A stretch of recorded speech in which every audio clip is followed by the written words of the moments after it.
तो कल हमने यहाँ तक कवर किया था quality versus quantity of backlinks. तो हमने देखा था कि बैकलिंक्स क्वालिटी में ज़्यादा बेटर होती हैं या फिर क्वांटिटी में। ठीक, इसके लिए हमने फिर एग्जांपल देखा था कि एक वेबसाइट ए है, ठीक, उसके पास 1000 बैकलिंक्स हैं जो कि लो क्वालिटी वेबसाइट से मिल रही हैं। दूसरी वेबसाइट भी है जिसमें सिर्फ 50 लिंक्स मिल रहे हैं, लेकिन वो ट्रस्टेड वेबसाइट से हैं जिनकी अथॉरिटी अच्छी खासी है, रेप्यूटेड वेबसाइट्स हैं।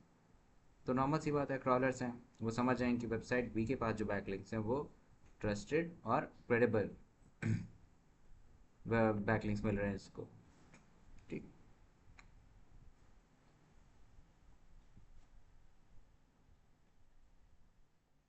ठीक, इसके बाद देखो what makes a good backlink.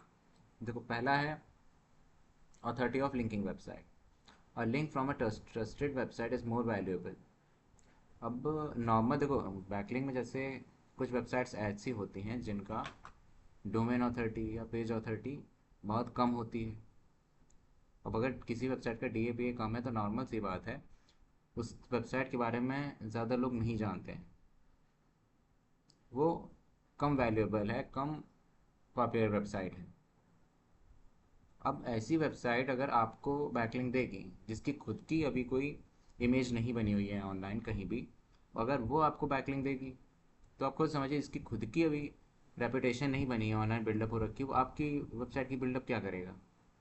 तो इसीलिए जो बैकलिंक्स बनने चाहिए या बनाने चाहिए या मिलने चाहिए, वो अगर ऐसी वेबसाइट से मिल रही हैं जिनका डोमेन अथॉरिटी पेज अथॉरिटी अच्छा है और जिनको जो नाम जो है वेबसाइट का वो बहुत ही ज़्यादा पॉपुलर है, मतलब उसको आप अगर ऑनलाइन सर्च कर रहे हो तो उसके बारे में इंफॉर्मेशन अच्छी मिल रही है, इसका मतलब है क्रॉलर्स उस वेबसाइट को जानते हैं, पहचानते हैं। एग्जाम्पल के लिए जैसे वेबसाइट एक वेबसाइट है जैसे क्रिकेट वगैरह स्कोर देखने के लिए आप जानते हैं क्रिकबज़। अब अगर क्रिकबज़ एक वेबसाइट, मान लीजिए आपकी एक वेबसाइट है जिस पे आप सिर्फ क्रिकेट के बारे में लिखते हो सारी चीज़ें। अब क्रिकबज़ ने क्या किया, आपकी वेबसाइट पे आया, उसने देखा है आपने एक ब्लॉग अच्छा सा लिख रखा है। अब क्रिकबज़ ने किया क्या, आपकी वेबसाइट का लिंक ले जाके अपनी वेबसाइट पे लगा दिया जाके जहाँ पे उन्होंने क्रिकेट के बारे में कुछ ब्लॉग व्लॉग लिख रखा था। तो आप सोचिए क्रिकबज़ एक ऐसी वेबसाइट है, बहुत ही रेप्यूटेड वेबसाइट है। तो अब हम क्योंकि हमको रेप्यूटेड वेबसाइट से एक बैकलिंक मिल रहा है, तो ये अथॉरिटी बैकलिंकिंग होती है। ठीक, क्योंकि उनकी खुद की डोमेन अथॉरिटी बिल्डअप हो रखी है पहले से, तब जाके वो दूसरे की वेबसाइट जिससे लिंक कर रहे हैं उसकी अथॉरिटी बिल्डअप करवाएंगे।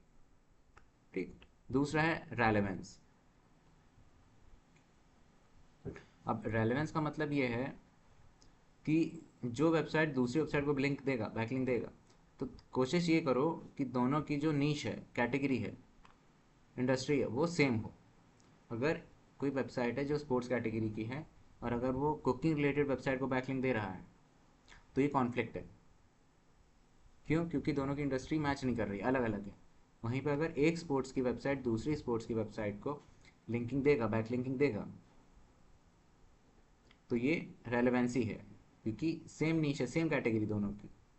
तो इससे ये होगा, गूगल ही समझेगा कि एक वेबसाइट जो इसी कैटेगरी की है, इसी इंडस्ट्री की है, वो दूसरी सेम इंडस्ट्री की वेबसाइट को प्रमोट कर रहा है, उस वेबसाइट को अपनी वेबसाइट पर मेंशन कर रहा है। ठीक, तो इससे वैल्यू जो है बढ़ जाती है। ठीक, तीसरा है नेचुरल प्लेसमेंट। अब देखो जैसे कल हमने आर्टिकल पढ़ रहे थे, ठीक, हमने एक सेकंड, जैसे कल हमने ये आर्टिकल पढ़ा था, सेकंड,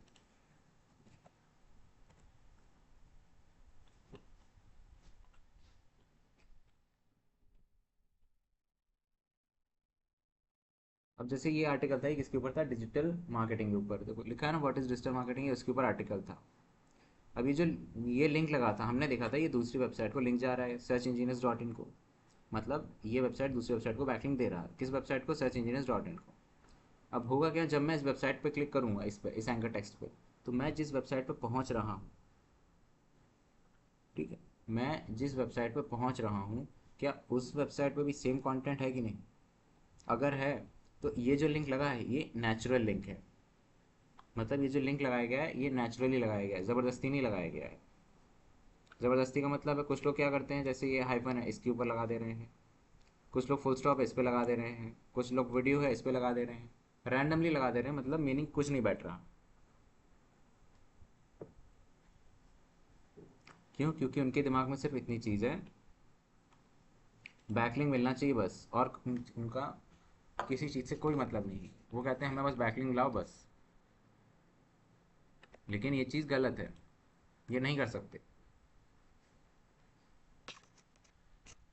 ठीक है, तो जो प्लेसमेंट होता है, जो लिंक लगता है टेक्स्ट के ऊपर, वो नेचुरली होना चाहिए, ज़बरदस्ती का नहीं होना चाहिए। ठीक है, वो फ्लो में आना चाहिए पढ़ते टाइम, ऐसा नहीं अजीब सा लग रहा हो।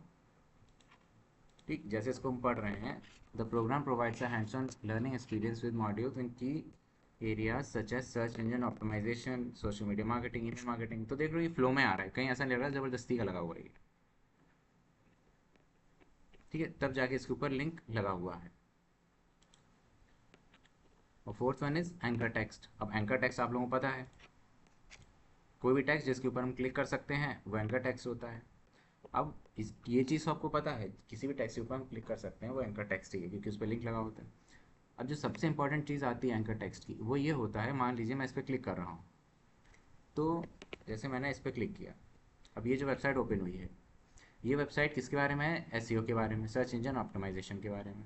और यहाँ पे एंकर टेक्स्ट पे टेक्स्ट कौन सा है? Search engine optimisation.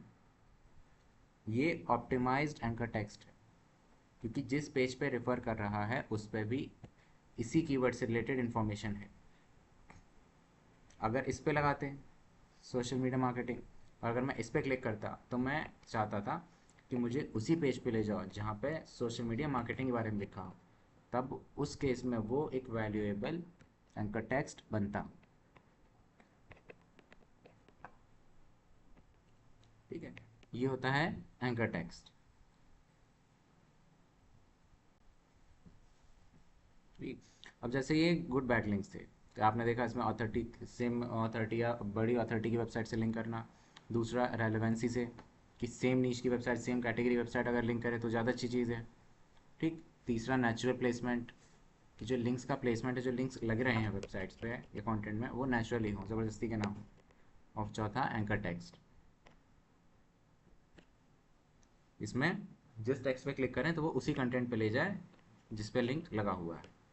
ठीक है, फिर देखते हैं बैड लिंक्स। अब देखो गुड तो हमने देख लिया, हम देखते हैं बैड बैकलिंक्स। तो देखो कुछ बैकलिंक्स ऐसे होते हैं जो हमारी वेबसाइट को नुकसान भी पहुंचा सकते हैं। ठीक, कुछ बैकलिंक्स ऐसे होते हैं जो हमारी वेबसाइट को नुकसान पहुंचा सकते हैं। देखो काम भले ही हम अपनी वेबसाइट पे नहीं कर रहे हैं, हम दूसरी वेबसाइट पे जाके अपनी वेबसाइट का काम करते हैं, लेकिन फिर भी नुकसान हो जाता है। अब जैसे हम ऐसी वेबसाइट पे बैकलिंक बना रहे हैं जाके जो स्पैमी है, स्पैमी वेबसाइट्स हैं जिनका कोई कैटेगरी नहीं है, मतलब उन पर हर टाइप का कंटेंट पोस्ट हो रहा है। अब आपको सोचिए ऐसी वेबसाइट जिस पर हर टाइप का कंटेंट पोस्ट हो रहा है, उसका जो स्पैम स्कोर है ऑलरेडी बढ़ गया होगा। उस वेबसाइट का स्पैम स्कोर 10 के ऊपर आराम से होगा। अब आप ऐसी वेबसाइट से क्यों ही बैकलिंक लेंगे जिसका खुद का स्पैम स्कोर 10 के ऊपर है। ठीक, दूसरा लिंक फार्म्स। लिंक फार्म का मतलब क्या होता है? लिंक्स की फार्मिंग करवाई जाती है। फार्मिंग मतलब ऐसे समझ लो कि एक बल्क में एक टाइप से समझ लो कि जो लिंक्स होते हैं वो फायर किए जाते हैं। ऐसे समझो जैसे बहुत सारे लिंक्स हैं, ठीक है, उनको एक ही वेबसाइट पे पॉइंट आउट किया जा रहा है। एक बहुत सारी वेबसाइट्स को एक ही वेबसाइट पॉइंट आउट किया जा रहा है, उनकी ना क्वालिटी देखी जा रही है ना कुछ, कुल मिला के बल्क में। ठीक है, इसीलिए इस चीज़ को लिंक फार्मिंग कहा जाता है, क्योंकि ज़बरदस्ती का मामला होता है, कोई इसमें रेलेवेंसी कुछ नहीं देखा जाता, बस लगाया पोस्ट किया, लगाया पोस्ट किया बस। ठीक, तीसरा है परचेज लो क्वालिटी लिंक्स। कुछ लोग इसमें अब दिमाग ज़्यादा लड़ाते हैं, वो कहते हैं कि हम वेबसाइट्स पे जाके जो ईमेल पढ़ा होता है उस पर हम मेल करते हैं, इनको एक प्रपोजल भेजते हैं कि आप हम पे करने के लिए तैयार हैं, लेकिन आप बस मेरी वेबसाइट अपनी वेबसाइट पर बैकलिंक लगा दो। अब उनको ये नहीं पता होता है कि DA भी कोई चीज़ होती है, स्पैम स्कोर भी कुछ होता है, तो वो बिना इन तीनों मैट्रिक्स को देख के पोस्ट कर देते हैं। उन्होंने ऐसे ही पोस्ट कर दिया, अब बाद में उन्होंने देखा ऐसी वेबसाइट पर उन्होंने पोस्ट करवाया ना जिसका DA है ना PA है, और स्पैम स्कोर 10 12 20 25 है उसका। यही लो क्वालिटी बैकलिंग है। आपको सोचिए, जिस वेबसाइट की खुद की अथॉरिटी बिल्डअप नहीं हो रखी है, वो दूसरे की वेबसाइट की अथॉरिटी क्या बिल्डअप करवाएगा। ठीक। Fourth one is irrelevant website. Same वही चीज़, अगर सेम कैटेगरी की वेबसाइट है, अगर स्पोर्ट्स की वेबसाइट है तो स्पोर्ट्स की वेबसाइट को बैकलिंक दे, कुकिंग की है तो कुकिंग को दे, डिजिटल मार्केटिंग की है तो डिजिटल मार्केटिंग को दे, IT रिलेटेड वेबसाइट है तो वो IT रिलेटेड वेबसाइट को ही backlink they.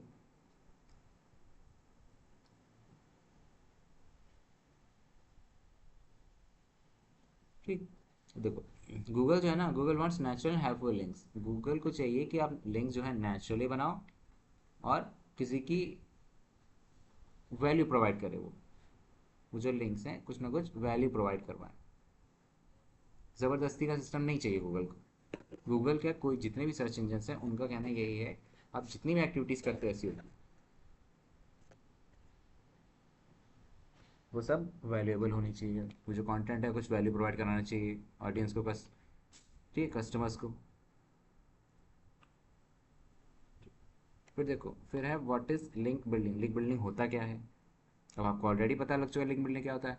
Link building is the process of earning backlinks from other websites. वही चीज़ जैसे किसी वेबसाइट से अपनी वेबसाइट पर बैकलिंक लेना, इसी को लिंक बिल्डिंग कहते हैं। जैसे हमने कल देखा था, बैकलिंक्स कितने टाइप के थे जो हम मैनुअली बना सकते हैं। ठीक। हमने देखा था किस टाइप के बैकलिंक, नेचुरल बैकलिंक्स जो लोग ऑटोमेटिक लगा देते हैं क्योंकि उनको हमारा आर्टिकल पसंद आता है। ठीक। दूसरा होता है manual backlinks, gas posting, partnership, business testing. ठीक। और तीसरा सेल्फ रेटेड, जो कि सबसे ज़्यादा इनको यूज़ किया जाता है इंडस्ट्री में अभी, क्योंकि ये खुद बनाए जाते हैं। जैसे आप हैं, हम लोग खुद बना सकते हैं ये सब। ठीक। और मैंने कल आपको बताया भी था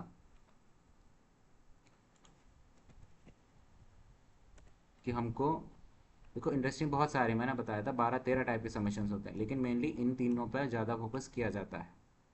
प्रोफाइल सबमिशन, ब्लॉग सबमिशन और सोशल सबमिशन, इन तीन पे सबसे ज़्यादा फोकस किया जाता है। ठीक है।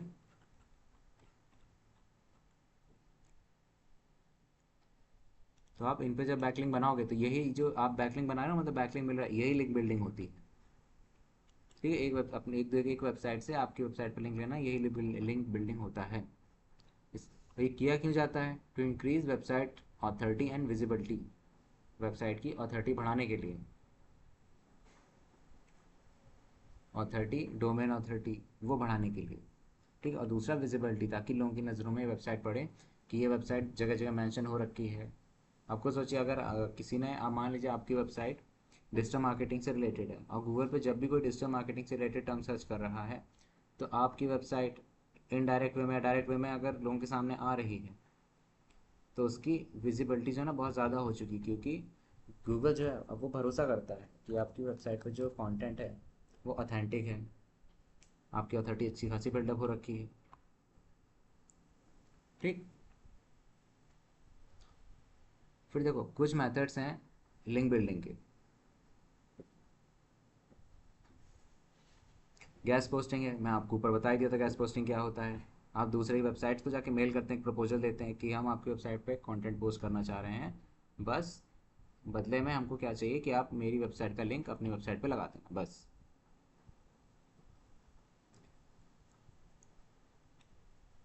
ये होती है गैस पोस्टिंग। ओवरऑल कुछ वेबसाइट्स हैं, जैसे यही वेबसाइट है, हम इस पे आते हैं।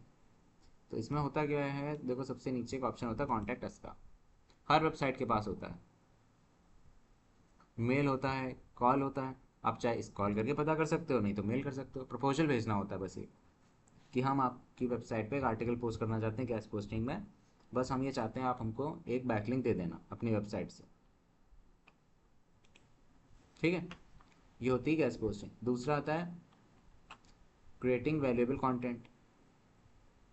अब आप खुद सोचिए, अगर आप अपनी वेबसाइट पे ऐसा कंटेंट बनाएंगे जो बहुत ही ज़्यादा वैल्यूएबल होगा, मतलब लोगों की हेल्प कर रहा होगा।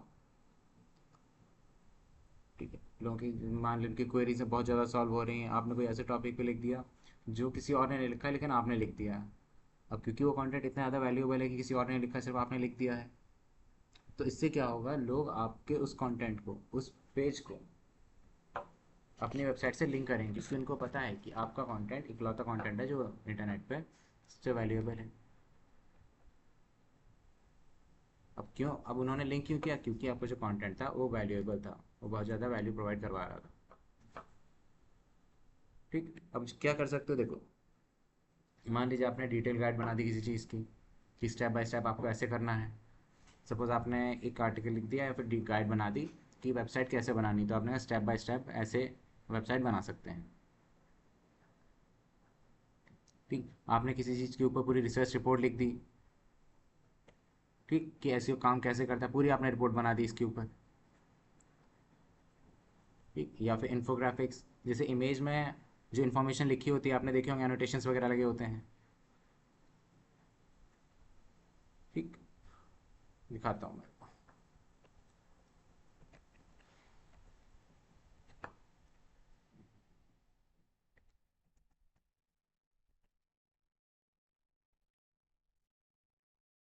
देखो, इनको कहते हैं इन्फोग्राफिक्स। इमेज में जो इन्फॉर्मेशन लिखी होती है, इसी को कहते हैं, जैसे ये लिखा हुआ है पूरा। ठीक है, इसको कहते हैं इन्फोग्राफिक्स। ठीक है, और चौथा है टूल्स। टूल्स का मतलब है, जैसे कल हम डीएपी चेक कर रहे थे, अब सोचिए अगर आप ही ने ऐसा कोई टूल बना दिया जिनसे लोग डीएपी चेक कर पा रहे हैं, तो लोग खुद ही बताएंगे अपने ब्लॉग पे, अपनी वेबसाइट पे जाके, कि अगर किसी को डीएपी चेक करना है तो आप इस वेबसाइट पे जाके चेक कर सकते हैं। तो आपकी वेबसाइट को मेंशन कर देंगे और लोग उस पर क्लिक करके सीधे आपकी वेबसाइट पे चले जाएंगे। अब देखो, उन उनकी उस वेबसाइट की जो ऑडियंस थी उनकी भी हेल्प हो रही है। उनको टूल चाहिए था, वो टूल पे आ जा रहे हैं, आपको एक बैकलिंक मिल जा रही है अच्छी वेबसाइट से। ठीक, ये लेकिन तभी पॉसिबल है अगर आपका कंटेंट वैल्यूएबल होगा, बहुत ज़्यादा वैल्यू प्रोवाइड करवा रहा होगा। ठीक, और ये सबसे आसान तरीका है बैकलिंक लेने का, सबसे आसान तरीका फ्री में। बस आपको कंटेंट ऐसा बनाना है जो आपको लगता है बहुत ज़्यादा वैल्यूएबल है और यूज़र्स की किसी क्वेरी को सॉल्व कर सकता है।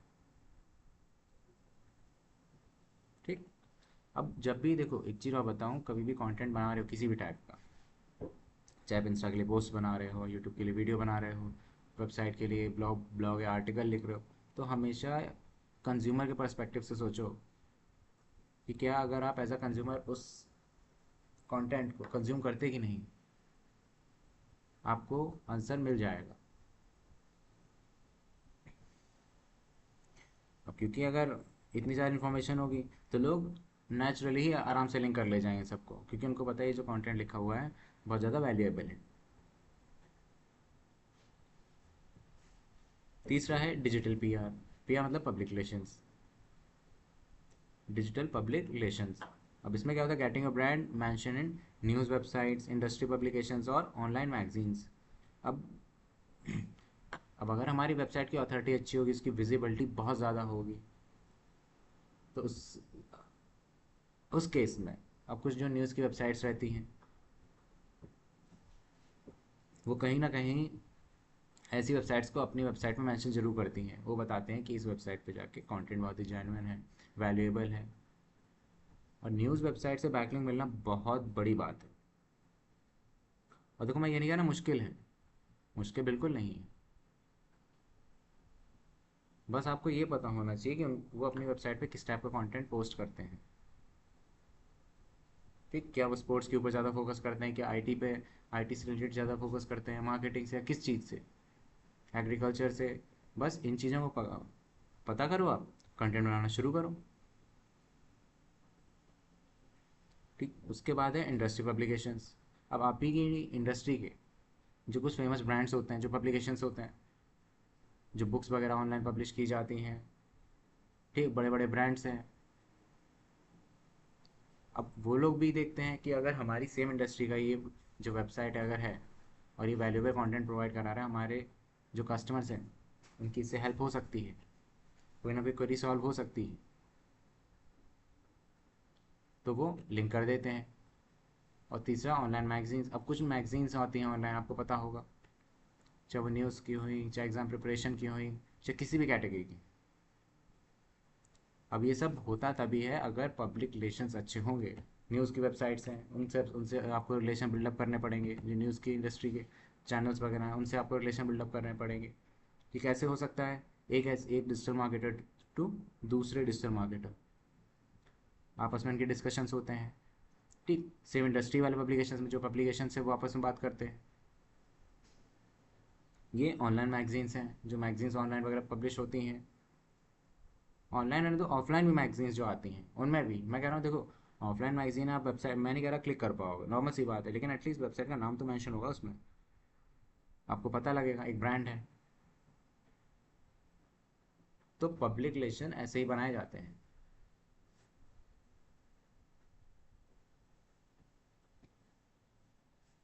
फिर है बिजनेस लिस्टिंग्स। अब कुछ ऐसी डायरेक्टरीज होती हैं जहाँ पे बिजनेसेस अपने आप को लिस्ट करते हैं। जैसे इंडिया मार्ट है, आपको पता होगा, को दिखाता हूँ।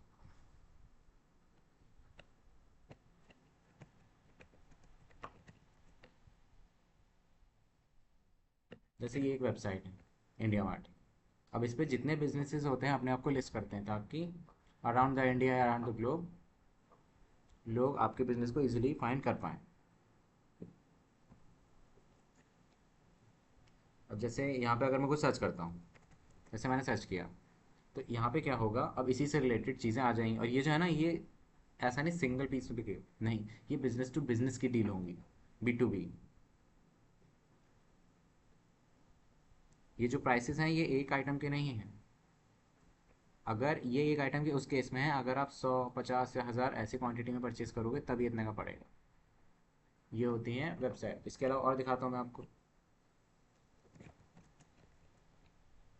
जैसे एक ये वेबसाइट है, यहाँ पर भी जो बिजनेसेस होते हैं अपने वेबसाइट पर अपने बिजनेस को लिस्ट करते हैं। जैसे आप देख रहे हैं पूरी कैटेगरी है यहाँ पे, और में से कोई भी चूज़ कर सकते हो आप। अब यहाँ पे देखो ये प्रोडक्ट तो हैं लेकिन ये बिजनेसेस ने लिस्ट कर रखे हैं।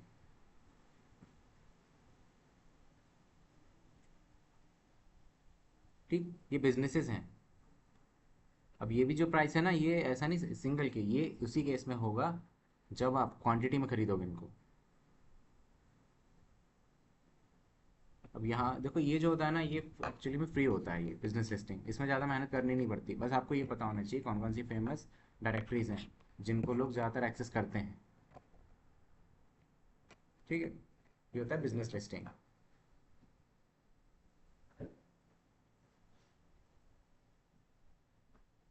फिर आता है domain authority. What is domain authority? अब डोमेन अथॉरिटी आपको ऑलरेडी पता है।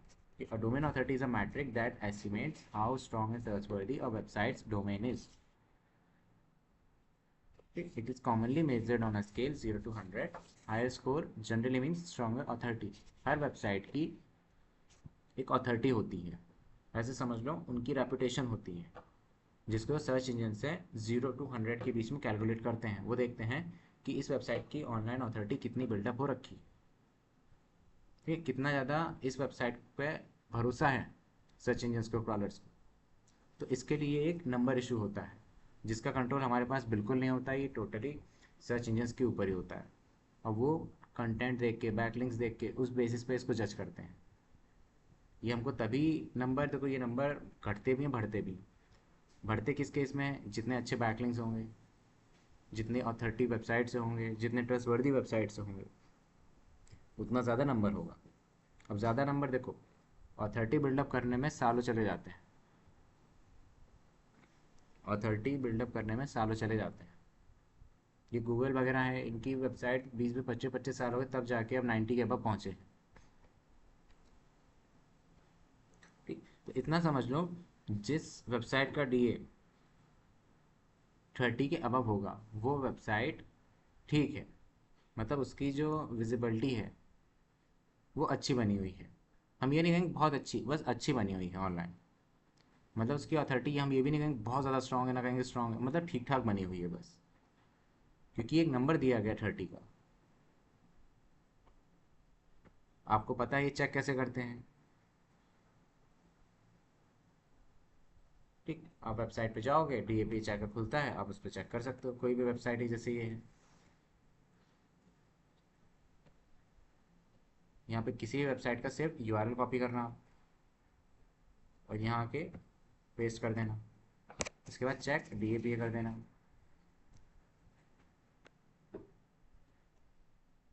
यहाँ पे आ जाएगा। अब जैसे ये वेबसाइट है, इसको 13 साल हुआ है, तब जाके इसका DA52 हुआ है। ये जो डीए है ये टाइम टू टाइम बढ़ता भी घटता भी। घटता किस कंडीशन में, अगर आपके बैकलिंक्स लोगों ने हटा दिए, मतलब जो वेबसाइट पहले आपको बैकलिंक दे रहा था अब उसने हटा दिया, क्योंकि आपकी रेपुटेशन ख़राब हो गई। सीधी सी बात है, ये जो डोमेन अथॉरिटी है ये कम हो जाएगी, और ज़्यादा लोग होंगे तो ये बढ़ेगी। अब देखो ये इसमें ये भी चीज़ है कि आप ये सोचो कि दो वेबसाइट से मुझे बैकलिंक मिल रहा है जिनका डीए जो है 60 70 80 है, तो मेरा डीए एकदम बढ़ जाएगा, ऐसा नहीं होता है। 10 वेबसाइट्स जिनका डीए 50 के अबव है, 10 वेबसाइट्स जिनका डीए 50 के अबव है, उन्होंने आपकी वेबसाइट को लिंक दिया, तब जाके एक चांस हो सकता है कि आपकी वेबसाइट का डीए 1 पॉइंट से बढ़ जाए, 1 या 2 पॉइंट से तब बढ़ सकता है। ऐसा नहीं है कि उनका 50 50 आपका ही 50, ऐसा नहीं है। बहुत ज़्यादा 1 से 2% बढ़ सकता है, वो भी कोई गारंटी नहीं है, पॉसिबिलिटी है, बस 1 या 2% बढ़ सकता है। और जहाँ वो लिंक हटे, घट भी सकता है। अगर वो स्पैमी लिंक्स हुए, घट सकता है। अब लोग पूछते हैं, मान लीजिए डीए अगर हाई है और एसएस भी बहुत हाई है, तो क्या करना है? छोड़ दो, नहीं करना है। डीए 100 भी हो कोई दिक्कत नहीं, अगर एसएस 7 के ऊपर जा रहा है, डीए अगर 7 के ऊपर चला गया, तो वेबसाइट बेकार है, नहीं करना काम उस पर। क्योंकि डीए पास हो जाएगा ठीक है, लेकिन स्पैम स्कोर भी पास हो रहा है।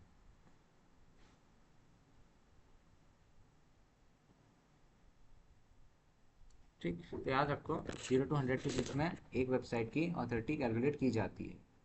जितना ज़्यादा नंबर होगा उतना ज़्यादा अच्छा होगा। मेनली फर्स्ट टारगेट हमारा ये होता है कि हम किसी वेबसाइट का जो डीए है 30 के अबव करते हैं, क्योंकि ऑथोरिटी जो है तभी बिल्डअप होना शुरू होती है अच्छी। सर्च इंजन की नज़र में वेबसाइट पढ़ना तब शुरू अच्छे से होती है। ठीक। अब देखो एग्जाम्पल समझते हैं। मान लीजिए दो वेबसाइट्स हैं, एक वेबसाइट ए है, दूसरी वेबसाइट बी है। एक वेबसाइट जो है उसका डीए है 80 और दूसरी वेबसाइट है उसका डीए है 50। अब जो वेबसाइट ए है उसकी ऑनलाइन रेपुटेशन अच्छी खासी बिल्डअप हो रखी है। रीज़न, इस वेबसाइट को बहुत सारे बैकलिंक्स मिले, बहुत सारे लोगों ने रेफ़र किया हुआ है कि ये एक वेबसाइट है, ये इस कैटेगरी के अच्छे से कंटेंट है इसके पास, ये है, इस इंडस्ट्री में काम करती, तमाम चीज़ें। और सबका डीए जो हो, जिन वेबसाइट्स ने इस वेबसाइट को लिंक दिया होगा उन सबका डीए भी अच्छा खासा होगा, स्पैम स्कोर कम होगा, तब जाके इसका डीए 80 हुआ होगा। और जो सर्च इंजन स्कॉलर्स हैं वो इस वेबसाइट को ही प्रेफरेंस देंगे, ना कि इसको। इसको नहीं देंगे, इसको देंगे।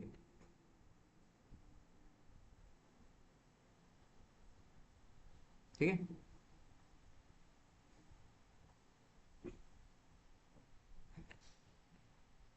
अब देखो, important note about domain authority. Domain authority is not a Google ranking factor, इसको समझ लेना। डोमेन अथॉरिटी जो है वो गूगल का कोई रैंकिंग फैक्टर नहीं है। गूगल ने कहीं भी ये चीज़ मेंशन नहीं की है कि ज़्यादा डीए होने से या ज़्यादा बैकलिंक्स बनाने से आपकी वेबसाइट रैंक हो जाएगी।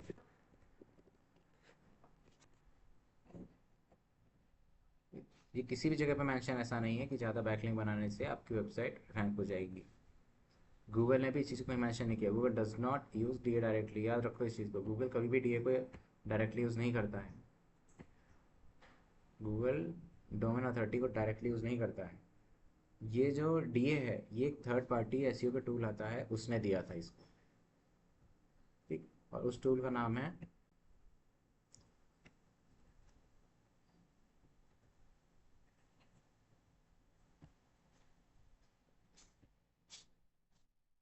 मॉज।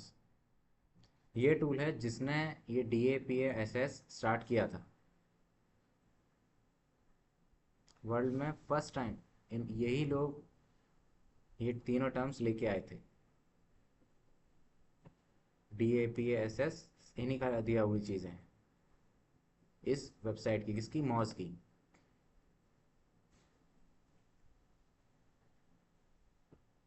और लोगों ने इसी चीज़ को इतना ज़्यादा सीरियस ले लिया कि अब वो एसईओ पे कम ध्यान देके DAPA SS और ये बैकलिंक्स पे ज़्यादा फोकस करने लगे। लेकिन आपको मैं बता चुका हूँ कि हम जब एसईओ करते हैं तो हम तीनों चीज़ों को देखते हैं, हम एक पे फोकस नहीं करते हैं कि सिर्फ बैकलिंक बनाते चले जा रहे हैं वेबसाइट रैंक हो जाएगी, कभी नहीं होती ये चीज़ें। ये जो डी है ना, बस इतना समझ लो कंपैरिजन में काम आता है कि हम किसी और की वेबसाइट अपनी वेबसाइट से कंपेयर करके देख सकते हैं कि उनकी ऑनलाइन रेपुटेशन कैसी बिल्डअप हो रखी है और मेरी कितनी हो रखी है, बस। ठीक, एक वेबसाइट आपकी एक मेरी, हमने टूल्स पे जाकर चेक किया, मेरा DA 60 है, आपका DA सिर्फ 20 है, तो एक तरीके से आपने कंपेयर किया कि इनकी ऑथोरिटी अच्छी बिल्डअप हो रखी है। मतलब ये वेबसाइट बहुत जगह मेंशन हो रखी है, इस वेबसाइट को बहुत सारे लोग जानते हैं, क्रॉलर्स इसको अच्छे से पहचानते हैं। ठीक, तो इस चीज़ को ध्यान में रख लेना कि डीए जो है किसी भी क्रॉलर या सर्च इंजन के दिए हुआ टर्म नहीं है, ये टर्म दिया है मॉज का, MOZ मॉज का दिया हुआ टर्म है ये तीनों, DAPA SS।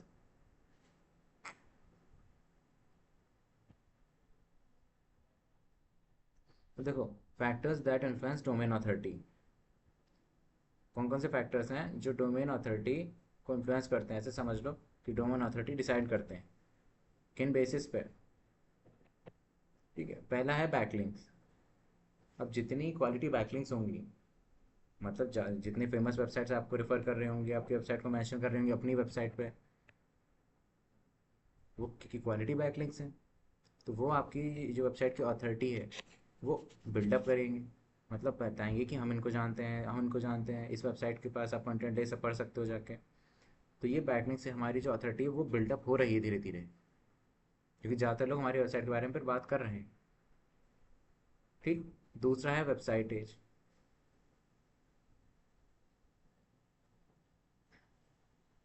अब पुरानी वेबसाइट जो होती हैं विद कंसिस्टेंट क्वालिटी कंटेंट में बिल्ड मोर ट्रस्ट। अब जो पुरानी वेबसाइट्स होती हैं, पुरानी का मतलब ये नहीं है कि 2 महीना 3 महीने पुरानी नहीं, कुछ कुछ वेबसाइट्स ऐसी हैं जो 4 4 5 5 10 10 20 20 साल पुरानी है। जितनी पुरानी वेबसाइट और जितना क्वालिटी कंटेंट उस वेबसाइट पे पड़ा है, क्योंकि आप खुद सोचिए जिस वेबसाइट की एज ज़्यादा होगी और उस पर कंटेंट अगर पोस्ट हुआ होगा, तो नॉर्मल सी बात है लोग उस वेबसाइट पर भरोसा करेंगे। क्यों? क्योंकि ये कहेंगे ये वेबसाइट बहुत पुरानी है, जो इस इंडस्ट्री में काम कर रही है, तो ये जो कंटेंट पोस्ट करेंगे वो जेन्युइन होगा। ठीक है, तो वेबसाइट की एज जो है वो भी बहुत इंपॉर्टेंट रोल प्ले करती है डोमेन अथॉरिटी डिसाइड करने में। जैसे पहला बैकलिंक था, दूसरा वेबसाइट एज, तीसरा है कंटेंट क्वालिटी। अब useful content helps build reputation. जितना क्वालिटी कंटेंट रहेगा, जितनी ज़्यादा इन्फॉर्मेशन वो प्रोवाइड करा रहा होगा, जो कंटेंट आपने लिख रखा होगा, क्या उससे लोगों का फ़ायदा हो रहा है, क्या वो वैल्यूएबल कंटेंट है। ठीक है, वो कंटेंट किसी तरीके से लोगों की हेल्प कर पा रहा है, कोई उनकी क्वेरी सॉल्व कर पा रहा है। ठीक है, उस कंटेंट को लोग कितना ज़्यादा पढ़ रहे हैं आके, कितना उसके बारे में सर्च कर रहे हैं आके। ठीक, अब क्योंकि जितने ज़्यादा लोग वेबसाइट पे आएंगे तो वेबसाइट की आपकी रेपुटेशन बिल्ड होती जा रही धीरे धीरे, क्योंकि लोग आपकी वेबसाइट को धीरे धीरे पहचानते चले जा रहे हैं। ठीक, तो कंटेंट की जो क्वालिटी है ये भी बहुत इंपॉर्टेंट चीज़ है। फिर आता है website reputation. Mentions and references across the web can help. अब बहुत बड़े बड़े ब्रांड हैं, जो कोई भी किसी भी टाइप के ब्रांड में, अगर कोई छोटे ब्रांड है बड़े ब्रांड है सब, अब अगर वो ब्रांड आपके ब्रांड को, आपकी वेबसाइट को मेंशन कर रहे हैं अपनी वेबसाइट पे, या बता रहे हैं, आपकी तारीफ कर रहे हैं, मैं कह रहा हूँ किसी भी तरीके से, चाहे पॉजिटिव हो नेगेटिव हो, किसी भी टाइप में क्रिटिसाइज कर रहे हैं, कुछ भी कर, अगर आपकी वेबसाइट मेंशन हो रही है वहाँ पे, तो गूगल को इससे मतलब नहीं किस तरीके से, वो बस ये देखेगा क्या इस वेबसाइट पे ये वेबसाइट मेंशन हुई है। मतलब एक वेबसाइट ए है, उसकी DA 80 90 है, और उसने आपकी वेबसाइट पे बैकलिंक लगा दिया है, मतलब आपकी वेबसाइट को अपनी वेबसाइट पे लगा दिया है, तो कुल मिला बात यही, उनकी वेबसाइट पे जब कोई आएगा आपकी वेबसाइट का लिंक देखेगा, तो आपको बैकलिंक मिल रहा है। तो इसी तरीके से आपकी वेबसाइट को देखा जाए कहाँ का मेंशन है, किन किन लोगों ने मेंशन कर रखा है, पॉजिटिव वे में, नेगेटिव वे में, किन किन लोगों ने रेफरेंस दिया है कि ये कंटेंट हमने यहाँ से लिया है, ये चीज़ें यहाँ से। सपोज़ किसी ने कोई शॉपिंग की है, उसने बता दिया अगर किसी को कुछ खरीदना है तो आप इस वेबसाइट से आके खरीद सकते हैं, और वहाँ पे उन्होंने आपकी वेबसाइट को मेंशन कर दिया, तो एक तरीके से रेफरेंस दे रहे हैं आपको कि रिफ़र किया कि उस वेबसाइट जाके खरीदो जाके। ठीक, तो ये वेबसाइट की रेपुटेशन बिल्डअप करता है। ये चारों चीज़ें हैं जो DA बढ़ाने या घटाने में हेल्प करता है। जितनी बेटर बैकलिंक्स होंगी, बेटर क्वालिटी बैकलिंक, ठीक, उतना ज़्यादा अथॉरिटी को इम्प्रूव होने में हेल्प करेगी। वेबसाइटें जितनी अच्छी होगी, जितनी ओल्ड ओल्ड एज हमारी वेबसाइट होगी, उतना ज़्यादा डोमेन अथॉरिटी के चांसेस होंगे बढ़ने के। क्वालिटी कंटेंट जितने ज़्यादा लोगों इन्फ्लुएंस करेगा कि आप इस वेबसाइट पे आओ पढ़ो, कंटेंट बहुत जेन्युइन है, उतना ज़्यादा डोमेन अथॉरिटी बढ़ने के चांसेस में भी रहेगा। और चौथा तो वेबसाइट रेपुटेशन। अब देखो, अगली चीज़ है domain authority versus page authority. अब डीए तो आपको पता है, DA measures the strength of the entire website, तभी इसको कहते हैं डोमेन, पूरी एंटायर वेबसाइट की अथॉरिटी, ठीक। अब पीए क्या होता है? देखो, PA stands for page authority. It measures the strength of one specific page, किसी वेबसाइट के एक पेज को मेजर करता है कि उसकी अथॉरिटी कितनी है, सिर्फ एक पेज की। इन दोनों बस यही डिफरेंस है, डोमेन अथॉरिटी पूरी वेबसाइट का, पेज अथॉरिटी एक पेज का। डोमेन अथॉरिटी पूरी वेबसाइट को, पेज अथॉरिटी वेबसाइट के किसी एक पेज को। जैसे हम चेक कर रहे थे,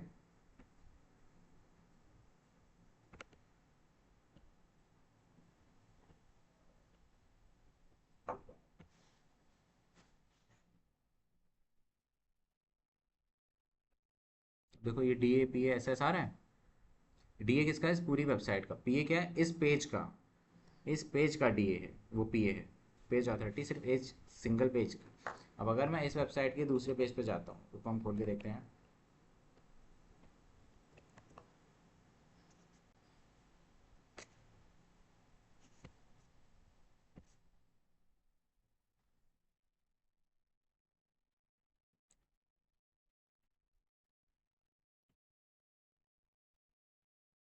जैसे दूसरा आर्टिकल ये है, ठीक है, दूसरा लिंक हमको ये मिला, ये हमने यहाँ पेस्ट कर दिया। अब हम दोनों को देखेंगे, D A P A. D A same ही रहेगा, बस पी ए चेंज होगा। देखो, क्योंकि डी ए जो है पूरी वेबसाइट का है, पी ए जो होता है एक पेज का। इस पेज का पी ए कितना था? 45। और इस पेज का, इस पेज की अथॉरिटी कितनी है? जस्ट 27।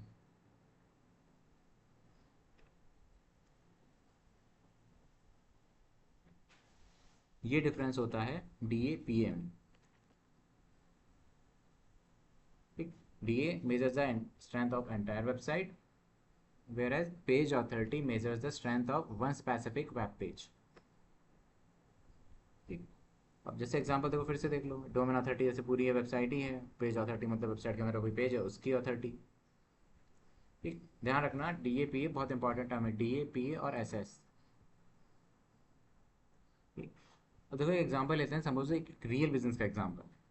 मान लीजिए कोई डिजिटल मार्केटिंग इंस्टीट्यूट है, उनका ऑन पेज देखते हैं। जैसे मान लो उनका ऑन पेज है, वेबसाइट हैज़ गुड कंटेंट, उन्होंने ऑन पेज किया, वेबसाइट पे अच्छा कंटेंट लिखा है, अच्छे से हेडिंग्स लिखी हैं, और पेज को बहुत ज़्यादा ऑप्टिमाइज़ कर रखा है, मतलब मेटा इन्फॉर्मेशन अच्छे से लिखी हुई है, मेटा टाइटल, मेटा डिस्क्रिप्शन और स्लग वगैरह, ये सब अच्छे से लिखा हुआ है, ठीक है। ऑन पेज उन्होंने अच्छे से किया। फिर आता ऑफ पेज, उन्होंने किया क्या? जो दूसरी वेबसाइट्स हैं, उन्होंने, जैसे मान लीजिए उन्होंने लिख रखा है बेस्ट डिजिटल मार्केटिंग इंस्टीट्यूट, इसके ऊपर कंटेंट लिख रखा है उन्होंने दूसरी वेबसाइट्स में। अब उन्होंने, ये वर्ड कहीं बीच में आया होगा उनके आर्टिकल में, बेस्ट डिजिटल मार्केटिंग इंस्टीट्यूट। अब उन्होंने किया क्या? इसी वर्ड पे हमारी वेबसाइट को लिंक लगा दिया, जो कि एंकर टेक्स्ट बन गया। अब सोचिए, उस वेबसाइट से हमारी वेबसाइट को लिंक मिल रहा है, ठीक। अब इससे क्या होगा? जो गूगल होगा, उसके पास ट्रस्ट के सिग्नल्स जाएंगे, मतलब वो ये समझेगा कि इसको तो सेम इंडस्ट्री की वेबसाइट रेफर कर रही है, तो ये देखेगा ऑन पेज भी इनका अच्छा हो रखा है, और उसी पेज को दूसरी वेबसाइट्स रेफर भी कर रही हैं। वो देखेगा दोनों पेज पे, ऑन पेज और ऑफ पेज एसईओ बहुत अच्छे से हो रखा है। तब गूगल कहेगा कि ठीक है, इनकी हमने क्रॉल भी कर लिया, हमने इंडेक्स भी कर लिया, अब इनकी रैंकिंग डिसाइड की जाएगी। तब जाके एक वेबसाइट रैंक होती है, ठीक।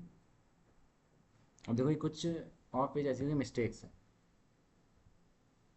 ये देखो, मैं नहीं कह रहा कि जब जानबूझ के कोई करता है, लेकिन देखो होता क्या है, जब कोई एक टारगेट मिल जाता है कि आपको इतना करना है या ऐसे करना है, तो जल्दबाजी में हो जाती है। लेकिन इन चीज़ों का ध्यान रखो क्या क्या होता है। देखो, first one is buying random backlinks. Backlinks बिकती हैं, इस चीज़ को ध्यान रखिएगा। लोग सेल करते हैं, कहते हैं हम आपके लिए बैकलिंक बना देंगे, मैंने कहा है कि 1000 रुपये में 2000 रुपये में हम आपके लिए बैकलिंक बना देंगे। अब इससे होता क्या है, वो तो बना देंगे लेकिन जो क्वालिटी आपको चाहिए, आपने कहा कि मुझे सिर्फ वही वेबसाइट से बैकलिंक चाहिए जिनका DAPA 50 60 या 80 के अबव। अब उन्होंने क्या किया, 5 10 15 ऐसी DA की वेबसाइट से आपकी वेबसाइट को लिंक करना शुरू कर दिया। आप कहोगे यार जितनी जो रैंकिंग थी मेरी वो भी चली गई।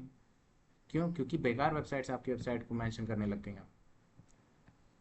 जिनका एसएस कम से कम 50 60 है, 20 25 है, 30 35 है। ऐसी वेबसाइट्स को क्यों ही करोगे?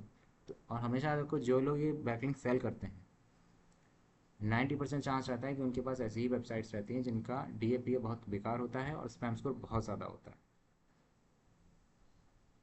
वो शुरू में जब आप पूछोगे तो वो आपको बता दें कि हमारे पास हाई DAPA की वेबसाइट्स हैं, लेकिन असल में होता क्या है, ना उनका डी अच्छा होगा ना PA, बस स्पैम स्कोर होगा। स्पैम स्कोर कितना होगा? 20 25 30। आपको पता है स्पैम स्कोर जितना ज़्यादा उतना बेकार। ठीक, तो ध्यान रखना कभी ये बैकलिंक खरीदनी नहीं है। ठीक। दूसरा है फोकसिंग ओनली ऑन क्वांटिटी। दूसरी जो बिगनर्स की मिस्टेक है या ऐसे लोगों की, देखो जिनको इस बारे में ज़्यादा इन्फॉर्मेशन नहीं है, अब क्योंकि आप लोगों को पता लग गया कि DAPA क्यों काम का है, उन्हीं के बेसिस पे अथॉरिटी बिल्डअप होती है। बैकलिंक बनाते टाइम क्या क्या चीज़ों का ख्याल रखना पड़ता है, अब आप समझ जाओगे ये 1000 बैकलिंक किसी काम की नहीं है। तो इसीलिए फोकसिंग ओनली ऑन क्वांटिटी। कुछ लोग करते क्या हैं, वो सिर्फ क्वांटिटी पे भरोसा करते, कहते हैं मुझे बैकलिंक चाहिए, मुझे कोई मतलब नहीं है मैट्रिक्स पे कि DA क्या है, PA क्या है, SS क्या है, उनका कोई मतलब नहीं है उनको, खाली बैकलिंक चाहिए। उन्होंने किया क्या, 1000 बैकलिंक्स बनवा लिए। उन्होंने कहा यार वेबसाइट अभी भी रैंक नहीं हुई। अब आप खुद बताओ, 1000 बैकलिंक्स बनवा लिए हैं, किसी का DA 2 है, किसी का 3 है, स्पैम स्कोर किसी का 10 है, किसी का 20 है। आप बताओ किस काम की बैकलिंक, किसी काम की नहीं। वहीं पे अगर 10 बैकलिंक्स ऐसी ले ली जिनका DAPA सबका 60 के अबव हो, स्पैम स्कोर या तो 0 हो या 1 2 हो बस, और जो कि सेम इंडस्ट्री की वेबसाइट हो। अगर आप स्पोर्ट्स की वेबसाइट है तो जो वेबसाइट आपको बैकलिंक दे रही है वो भी स्पोर्ट्स की है। तो ये होगी क्वालिटी, क्वांटिटी नहीं। तो हमेशा ध्यान रखना बैकलिंक्स में हमेशा क्वालिटी पे फोकस करो, क्वांटिटी पे नहीं। ठीक है, एक समझदार SEO पर्सन और डिजिटल मार्केटर जानता है कि उसको क्वांटिटी से ज़्यादा क्वालिटी पे काम करना होता है। ठीक। तीसरा है इग्नोरिंग रेलेवेंस। वो कहते हैं मेरी वेबसाइट किसी भी इंडस्ट्री की हो, मुझे बैकलिंक किसी से मिल रहा हो, मुझे कोई फ़र्क नहीं पड़ता, मुझे बस बैकलिंक चाहिए। आप खुद बताओ क्या फ़ायदा है इसी चीज़ का? आपकी इंडस्ट्री की वेबसाइट कुछ और है, आपको बैकलिंक मिल रहा है किसी और इंडस्ट्री से, किसका मतलब, क्या मतलब है उस चीज़ का? कुछ नहीं। मेरी वेबसाइट IT से रिलेटेड है, मुझे क्लोथिंग की वेबसाइट से बैकलिंक मिल रहा है, क्या मतलब है? कुछ नहीं।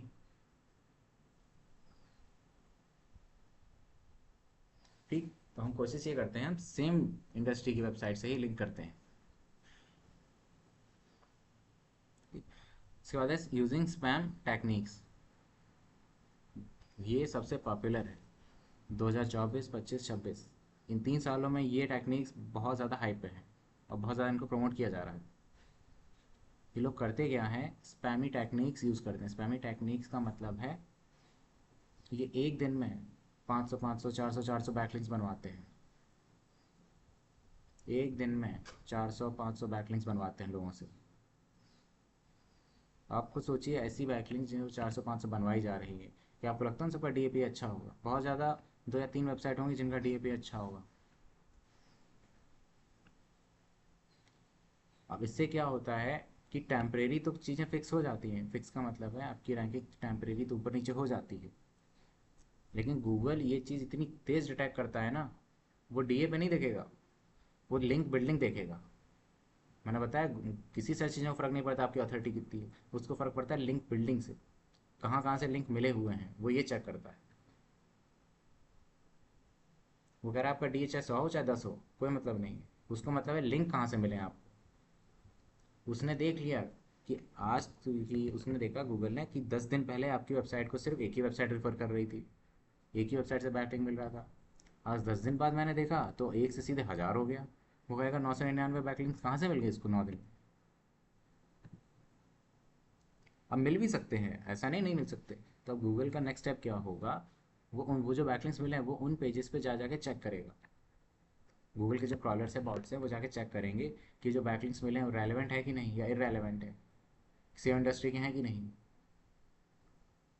मान लीजिए सेम इंडस्ट्री में भी है, उसके बाद वो देखेगा एंकर टैक्स सही लगाए कि नहीं, तब जाके चीज़ें डिसाइड होंगी। हम रैंडमली ऐसे 20 25 100 150 रोज़ की बैकलिंग नहीं बनाते, ये काम नहीं करते हम। इसीलिए मैंने आपको कल बताया था हम क्या करते हैं। जैसे प्रोफाइल सबमिशन है, आपने मंडे को कर दिया, 10 से 15 आपने बना दी, फिर पूरे हफ्ते छोड़ दिया, फिर आपने ये बना दिया, फिर पूरे हफ्ते छोड़ दिया, फिर ये बना दिया, पूरे हफ्ते छोड़ दिया। आपने हफ्ते में 3 दिन ऑफ पेज किया, फिर आप ऑन पेज कर रहे हो, फिर अपना टेक्निकल सही कर रहे हो। आप देख रहे हो आप इसको भी स्पेस दे रहे हो अच्छे से, आप ऑन पेज कर रहे हो उसको भी स्पेस दे रहे हो अच्छे से, ठीक, आप टेक्निकल कर रहे हो उसमें भी स्पेस दे रहे हो, तो आप देख रहे हो तीनों को आप बराबर गैप दे रहे हो। गूगल खुद ये चीज़ देख लेगा कि ये नेचुरली चीज़ें चल रही हैं, वो कहेगा सब सबको गैप मिल रहा है, तो ये नेचुरल चीज़ें हैं। ठीक है, तो ध्यान रखो कभी भी स्पैमी टेक्निक्स यूज़ नहीं करनी है लिंक्स बनाने में, हम नेचुरल रखते हैं। ठीक है, देखो ये एक चेकलिस्ट है ऑफ पेज की। बिफोर बिल्डिंग बैकलिंक्स आस्क, कभी भी बैकलिंक्स बना रहे हो कहीं से मिल रहा है तो ये क्वेश्चंस पूछो। इज़ द वेबसाइट ट्रस्टवर्दी, क्या वो वेबसाइट जो है वो ट्रस्टवर्दी है कि नहीं, मतलब भरोसे लायक है कि नहीं, उसका DAPSS अच्छा है कि नहीं। ठीक है, क्या उस पर भरोसा किया जा सकता है कि नहीं, कि जो कंटेंट लिखा हुआ है वो सही है कि नहीं। दूसरा, is it related to my industry, क्या जो वेबसाइट आपको बैकलिंक दे रहा है क्या वो भी आपकी वेबसाइट की सेम इंडस्ट्री का है कि नहीं, ये अलग है, दूसरा है। आप देखोगे आपकी वेबसाइट अगर SEO के ऊपर कंटेंट लिखती है और दूसरी वेबसाइट जो कुकिंग पे लिख रही है वो अगर आपको बैकलिंक दे रही है तो आप समझो किसी काम की नहीं है। तीसरा, will users find the link useful, क्या जो यूजर्स हैं उस लिंक को यूजफुल पा रहे हैं कि नहीं। इससे इससे मतलब है मेरा, तो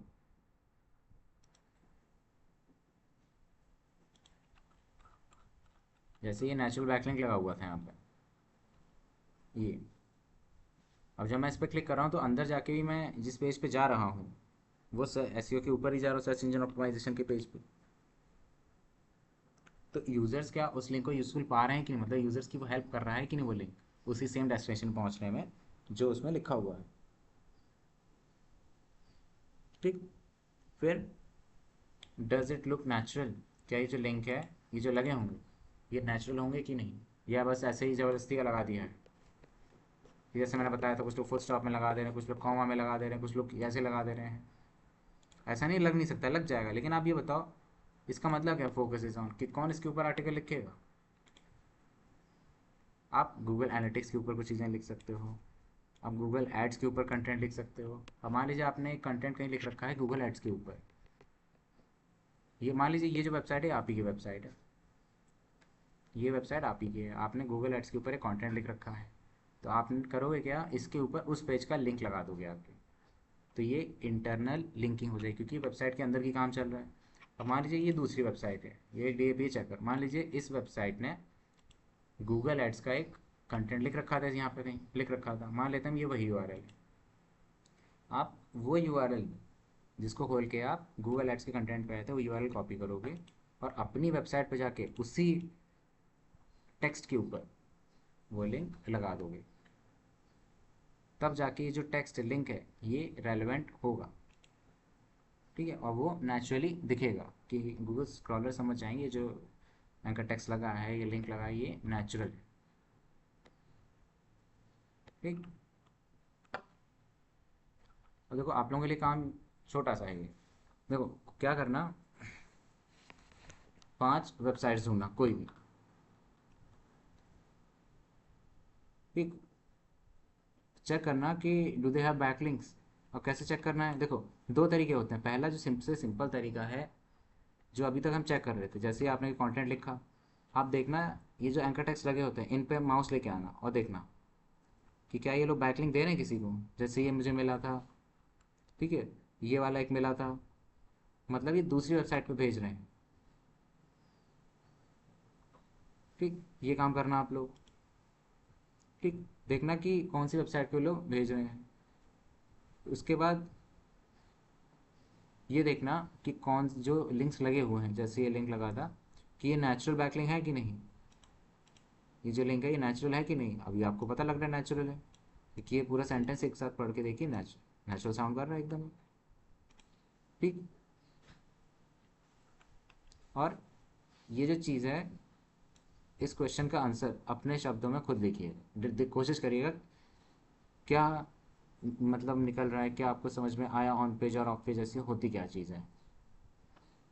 इतना करिएगा, फिर इस चीज़ को हम कल डिस्कस करेंगे क्लास में, ठीक है। सब लोग कोशिश करिएगा, इसको लिखिएगा, ठीक है। और ये जो चीज़ है, इन दोनों करिएगा, इसको हम लोग कल क्लास में डिस्कस करेंगे, सब लोग स्क्रीन शेयर करेंगे और डिस्कस करेंगे इस चीज़ को, इस बनाए कैसे जाते हैं, ठीक है। इनको मैं बताऊँ प्रैक्टिकल करके कि असल में इनको बनाया जाता कैसे है। ये जो मैंने आपको दिए थे, ये तीनों बनेंगे कैसे, ठीक है। ये मैं आपको कल बता दूँ, ठीक है। अभी फिर thank you class. Thank you, sir.